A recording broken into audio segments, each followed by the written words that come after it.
Hi, నేను మీ శశిధర్. అందరికీ గణతంత్ర దినోత్సవ శుభాకాంక్షలు.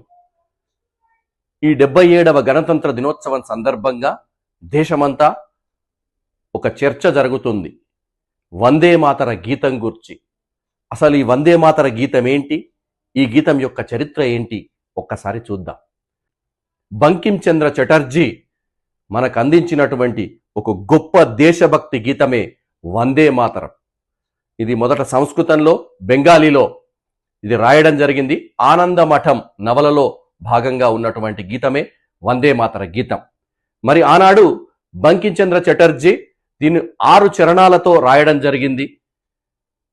మరి 1950 నుండి రాజ్యాంగ సభ మొదటి 2 చరణాలను అధికారికంగా ఆమోదించి ఆనాటి నుండి ఈనాటి వరకు ప్రతి ప్రభుత్వ కార్యక్రమంలో, పాఠశాలల్లో, కళాశాలల్లో మొదటి 2 చరణాలను స్తుతిస్తున్నా. ఈ 2 చరణాలలో భారతదేశాన్ని ఒక తల్లిగా, ప్రకృతి మాతగా, పోషణ శక్తిగా ఇలా వర్ణిస్తూ ఉన్నటువంటివి 2 చరణాలు.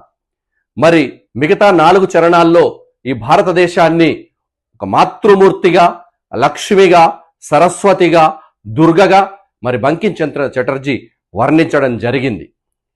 మరి 1950 రాజ్యాంగ సభ ఆలోచించి మరి సర్వసత్తాక లౌకిక ప్రజాస్వామ్య దేశం భారతదేశం కాబట్టి ఏ మతానికి, ఏ వర్గానికి ఇబ్బంది కాకుండా మాతృమూర్తి అయినటువంటి భారతదేశాన్ని స్మరించుకోవడానికి అందరికీ స్వేచ్ఛ ఉండాలని 2 చరణాలను, మొదటి 2 చరణాలను అధికారికంగా ప్రకటించడం జరిగింది. మరి బంకిం చంద్ర చటర్జీ వందే మాతర గేయాన్ని మనకందించి 150 ఏళ్ళైతున్న సందర్భంగా ఈ 77వ గణతంత్ర దినోత్సవం రోజు పూర్తి స్థాయిలో వందే మాతర గీతాన్ని ఆలపించాలని ప్రభుత్వాలు ఉత్తర్వులు ఇచ్చాయి. మరి ఆనాడు వందే మాతర గీతం యొక్క గొప్పతనం మన భారతదేశాన్ని పరిపాలిస్తున్న బ్రిటిష్ పాలకుల గుండెల్లో సింహ స్వప్నంగా నిలిచిన నినాదమే వందే మాతరం. ప్రతి భారతీయునికి నేటి వరకు కూడా వందే మాతరం అనగానే దేశభక్తి ఉప్పొంగుతుంది.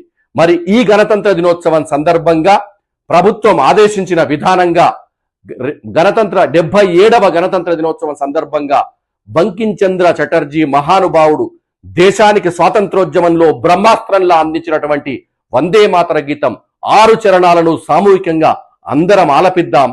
ఈ స్ఫూర్తిలో 77వ గణతంత్ర దినోత్సవం సందర్భంగా ఆ మహానుభావుని బంకిం చంద్ర చటర్జీని స్మరించుకుందాం. భారత మాత సేవలో దేశభక్తితో ముందడుగేద్దాం. జై హింద్.